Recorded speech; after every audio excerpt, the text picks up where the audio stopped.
leta y'u Rwanda kuri wa mbere yafashe icyemezo cyo guhagarika by'agateganyo irushanwa rya Nyampinga w'u Rwanda Dadi de Maximo Mwicira Mitali n'umuhanzi akaba n'umunyabugeni w'umunyarwanda n'umwe mu bakoze ijonjora ry'abakobwa bitabiriye irushanwa rya mbere rya Nyampinga w'u Rwanda mu mwaka 2009 aratubwira uko byari bimeze iryo rushanwa ritangira. Icyo gihe byari ibihe bikomeye cyane ko irushanwa ryaherukaga kubaho kera mbere rwose imbere ya jenoside yakorewe abatutsi.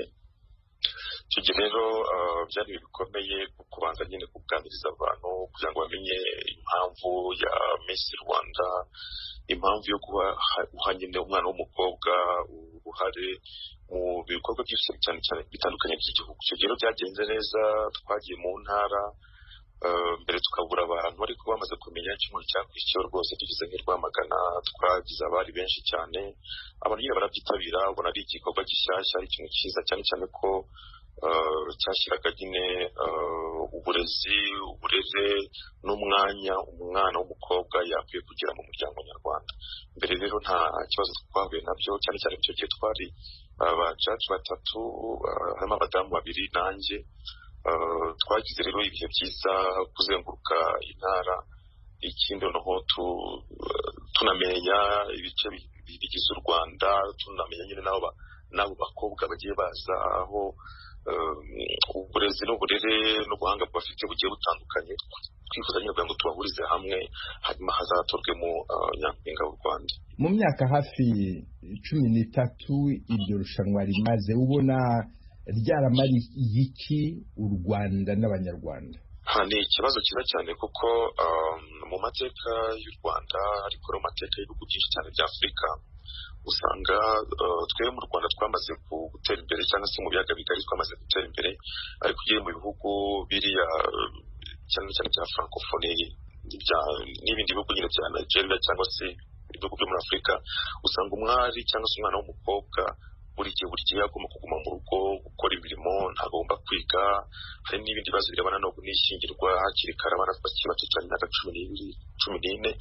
Ariko mu Rwanda rino rushanwa rya Miss Rwanda ryeretse ababyeyi ko umwana w'umukobwa iyo ahawe umwanya ashobora kubaka umuryango, ashobora no gutera no gukora ibikorwa bishobora guteza imbere igihugu. Yego n'abana bakiri batoya n'abakobwa b'abangavu, ariko byarabatinyuye cyane. Umukobwa asigaye ajya akaba yavuga imishinga, akabasha kuwusobanura mu ndimi zitandukanye. Mbere ushobora kuvuga uti ni responsibility zigoye cyane, ariko nk'irushanwa ry'umwaka harimo abana b'abakobwa b'abahanga cyane, babasha kuvuga, babasha gusobanura. Iki noneho cyiza cyabayeho ni ukwereka ko ibibazo bya sosiyete, ibibazo by'igihugu bashobora kubigiramo uruhare bakiri batoya. Icyo kintu ni ikintu nashimye cyane kuri Miss Rwanda, kuba twatugezaho dushobora kubona abana baza gutanga kandidatire zabo bagera kuri 400. Ni ikintu kigaragara ko abakobwa bamaze gutinyuka, kandi kuko bamaze kubona ko atari ababyeyi babo, abadamu muri rusange bafite ijambo mu gihugu, ariko n'abana b'abakobwa bakiri batoya bashobora kugira ijambo kandi bakaba bakunganira bagenzi babo mu bintu byinshi cyane bitandukanye. Icyo ni ikintu cyiza rero numva navuga irushanwa ryamaze kugeraho. None se ibi bimaze iminsi bivugwa bijyanye no gufatirana abo bana b'abakobwa baba bifuza gutera imbere bagasabwa ruswa idasobanutse ishingiye ku gitsina, ibyo wowe wigeze ubyumva mu mitegurire y'iryo rushanwa? Muri make iheruka kuvuga byatuguye hejuru nuko igihe cy'itangira cy'ijonjora cy'umwaka batora byavugagaho gatoya, ariko abantu ntibabihe imbaraga. Ntabwo twari tuzi ko bishobora kuba bifite ingufu nk'izo zifite ubu ngubu, ariko sinzi ko navuga ngo abumwagatukisha bose, sinzi ko nakoresha iryo jambo, ariko ni ibintu bivuga kuko umwaka ushize n'imyaka 2 ishize statistique zerekana uburyo abana bato b'abakobwa bafatwa ku ngufu. Ni bari byinshi cyane uvuga ngo ntabwo bibaye gusa muri Miss Rwanda, ni ikintu cyabayeho imyaka myinshi, ni ikintu cyabaye igihe kirekire cyane. Numva ko rero tutakiri kuba ngo tuvuge ngo Miss Rwanda ngo haberamo ibibi gusa, bigira uti ibibi dusanzwe twumva. Ni ikintu cyahoze kiriho, ariko kitakurikiranwe ku rwego numva cyakwiye kuba cyarakurikirana bakurikiranwe. Ikindi ndumva ntabwo abakobwa bose babaye abamisi b'u Rwanda byabaye ngombwa ko batanga izo ruswa z'igitsina. Ashobora kuba umwe, ashobora kuba babiri, ashobora kuba batatu. Ntabwo ari ibintu numva natanga igitekerezo kuko biri mu nzira z'ubutabera kugira ngo atabangamira n'iperereza, ariko uko bigaragara kuba umuyobozi wa cya kigo yafatwa hakaba n'uyu munsi hafashwe mu minsi, ni ukuvuga ngo ubugenzacyaha burimo burakora akazi kabwo. Abahumba rero ni ikintu nyine kibabaje, ariko ntabwo twavuga ngo bari abana babo bose b'abakobwa banyura hariya bakayiduswa igitsina cyangwa se bakoreshwa imibonano mpuzabitsina. Oya, reka twe gushyira mu gatebo kamwe twumve ko ari ka individual, ariko nubwo yaba ari imwe iteye impungenge, kuko burya ngo urugo rw'umuturanyi wawe rwatsemo umuriro ntuwuzimye bwira bakwiye ahantu hose. None se hari umugambi wavuzwe wo gukoresha irushanwa rya rudasumbwa w'umugabo, ibyo byo ubona ari ibintu bikwiye uhereye mu muco wa Kinyarwanda? Erega kera mu Rwanda habagaho intore kandi zigatorwa hirya no hino mu turere, mu tugari, bagahurira ku nteko cyangwa se bagahurira ibwami bakarushanwa gusimbuka urukiramende, guhamiriza n'ibindi. Ntabwo rero numva ko Mr. Rwanda ishobora gutera ikibazo, cyane cyane ko uburezi cyangwa uburere bw'umwana w'umunyarwanda bukwiye kuri bose. Tumaze imyaka myinshi cyane havuga uburere n'uburezi bw'umwana w'umukobwa, ariko se kuki umwana w'umuhungu ubu ngubu ntatagira institution ishobora kwita ku burere bwe no ku burezi bwe? Abana b'abakobwa muri Miss Rwanda bahabwa za bourse, ariko dufite abana benshi cyane b'abahungu bari mu mihanda bandagaye, dufite ababuze imirimo, dufite abirirwa biba hirya no hino mu nzira, tubyumva turabibona hirya no hino. Kumva rero ko abana b'abahungu bashobora guhura badasimbuka gusura ikiramende, bativuga gusa, batandika ibisigo n'imivugo, batandika indirimbo, ahubwo nabo bagakora imishinga, akavuga ati ngenda ndashaka kubakira abakene kuko nize construction, ngenda ndashaka kwiga uburyo bwo kurinda ingagi cyangwa se inyamaswa mu birunga. Ikindi rega burya umwana w'umukobwa agize uburere bumufasha guteza imbere umuryango, n'umuhungu akagira ayo mahirwe, bose bagahurira hagati, niko guteza imbere kw'igihugu. Ndumva ko ubwanjye rwose ni igikorwa nanashyigikira, cyane cyane ko umunyarwanda muto yateye imbere, igihugu giteye imbere. Dadi de Maximo Mwitira-Mitari, umuhanzi n'umunyabugeni w'umunyarwanda, ndagushimiye cyane ku bw'ako kanya uhaye Ijwi ry'Amerika. Shimirwa mu gushima, murakoze. Tukiri mu Rwanda, bamwe mu baturage bo mu karere ka Musanze mu majyaruguru y'igihugu bafite ikibazo cyo kutagira aho baba hatunganye. Iyo miryango yegereye agace k'ibirunga yabwiye Ijwi ry'Amerika ko impamvu nyamukuru ari ubukene.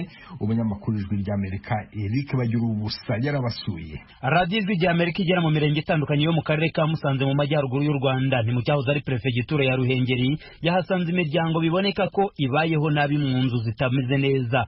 Izo nzu uzitegereje ahenshi mu mpande zubakishije ibiturusu byumye, zimwe muri zo kandi biboneka ko n'isakaro ryazo ryashaje. Abazituyemo batubwiye ko ari ubuzima babayeho igihe kirekire, byambuza uko ngira aha mu karere kegereye ibirunga. Umukecuru Marita Y'ingeneye w'imyaka 76 y'amavuko yibana mu nzu biboneka ko umunota ku wundi ishobora kumugwaho. Yinjije Ijwi ry'Amerika mu nzu ye iherereye mu kagari ka Kabazungu mu murenge wa Musanze. Inzu ni nyinshi, inzu izangwaho nyonjoga kuryama mu cyumba cy'uburiri, no kugenda ntengetse gutyo. Nabyo ntimushi napfuye, timuzamaza mwakora kano kugikari none munkuremo. Inyuma ni ibiti bihagaze yo gusa biyiteze. Niba yaraguye kera, ubwo yaba yangwa gonga bakuyise y'abazima. Kakugwaye kakwica se? Ngapfa nyine. None mba mari kimwe muri abayobozi. Ntacyo mazi, n'umuryango gwaje ntacyo ngo mari. Nsigaye mazi iki? Nijoro biba bimeze biteye imvura iguye. Muwe turahengamaga ndaza nkabaho ngaha nirakuburisha imbeyo. Kubabona izinzi ari nko ku nshuro ya mbere ashobora guhita agira amakenga ashingiye ku mibereho y'abazibamo. Uretse izinzu babamo, kubera imiterere y'aka gace biranagoye kubona ubwiherero ku badafite inzu ziboneye zo kubamo. Ku mukecuru Y'ingeneye akavuga ko iyi nzu abamo iri inyuma ya nyakatsi yabanje kubamo. N'abana nyakatsi nyakatsi ntabwo natiri kuva gutya. Ndiye amahirwe nko bana banyubakiye. Uzi kuva mu nzu napfura kureba kwimeze idaho mwitagize ite mbonye inzu. Imana ikamfasha ikankorera ikangaza ko namvuye mu nzu bakazankora mu nzu nzima. ubwo ntayigwamo ariko nsingiye ariko nkabona inzu. Ibigaragara mu murenge wa Musanze ni nabyo bigaragara mu yindi mirenge ifata ku gace k'amakoro y'ibirunga. Abo twaganiriye nabo mu murenge wa Kinigi bemeza ko impamvu nyamukuru batera kubaho mu buzima butandukanye n'abo mu bindi bice by'igihugu ari ubukene. Ubukene kubura amafaranga yo kuzanisha urwondo. Urwondo ruba ruhenze se? Ruba ruhenze, none se umuntu umukene yaruzanisha iki? Birababangamiye se? None se bitabo wabona wararamwe ibitusa abandi bari kurara hameze neza ukabona bitakubangamiye uretse kwibura. Natwe aribyo hari ubushobozi dufite twakwifuza ibyiza kuba heza natwe nk'abandi. Nta bundi buzima muzi, ubuzima bwanyu ni ubu ngubu? Ubuzima bwacu kana ubu turiho si ubundi buzima bwaba ari ubu. Mujya muvugana se n'ubuyobozi ngo bubafashe cyangwa mufatikanye bigenda bite? Ubuyobozi bwari ugufasha abo bashaka none baza kugufasha badashaka. Kubona itaka ryo guhomesha inzu cyangwa kubumbamo amatafari muri aka gace kegereye ibirunga, abahatuye bemeza ko ari ihurizo rikomeye. Mu biciro by'itaka nabwo imodoka zibanje gukora urugendo rurerure ni ku mafaranga hagati y'ibihumbi 45 na 50 ku modoka imwe. Itaka ino bakoreshaga barariguraga, ntabwo iri taka ryino ntabwo rihomaga inzu. Ijwi rya Amerika imaze kwitegereza no kumva iby'iki kibazo yavuganye n'ubuyobozi bw'akarere ka Musanze. Ku murongo wa telefone ngendanwa bwana Janvier Muri, meya w'akarere ka Musanze, yabanje kutubwira ko iki kibazo bakizi kandi bahangana nacyo umunsi ku wundi. Muri iyo mirenge cyane cyane dufite ikibazo gikomeye nk'uko ubibona nawe wahageze n'ubutaka bw'amakoro. Kuhageza rero igitaka ubwo nibyo tuba turi kurwana nabyo. Hari amazu tumaze igihe dukora n'uyu mwaka w'imihigo hari arimo turi gukora, ariko si ukuvuga ko afite icyo kibazo yose turi kuyakoraho. Ntabwo tugenda dushyira mu bitewe n'ubushobozi nk'ubwo nari mubwiye bukenera ubutaka, bukenera amabati. Hari uwo nguwo wabonye ashyiramo ibyatsi ntashoboye no kubaka igikoni, ahita yicanamo kwa kundi twahitanyemo na twa tubati twari turiho tugahita dutobagurika. Ibyo rero nanone byongera umukoro wo gushaka nanone n'isakaro ku mazu amwe n'amwe. Meya Ramura akomeza abwira Ijwi rya Amerika ku ngengo y'imari bashoye mu gikorwa cyo gufasha abafite inzu zishobora kubateza ibibazo. Muri uyu mwaka w'imihigo twari twarashyizemo miliyoni 100 nizo twari turi gukoresha. Ku miryango ingahe? Ni amazu atandukanye, hari ayo kubaka bushya amazu 50 turi gukora, hari ayo gusana twari dufite 50, hari ubwiherero 200 batagiraga namba, hari n'ubundi bwiherero 1000 bwo gusana. Urumva rero ni amafaranga agenda akora mu byiciro bitandukanye by'iyo miryango. Ijwi rya Amerika ntiryabashije kumenya umubare wa nyawo w'imiryango ikeneye kubona inzu zitunganye aha mu karere ka Musanze. Gusa akarere katubwiye ko ari akazi kadasaba umunsi umwe kuba baboneye imiryango yose amazu atandukanye nayo babamo. Aya ni nayo ntandaro kuri imwe mu miryango ikomeza kwibasirwa n'ikibazo cy'amavunja kubera umwanda nk'uko bitangazwa n'akarere ka Musanze. Ijwi rya Amerika i Musanze mu majyaruguru y'u Rwanda.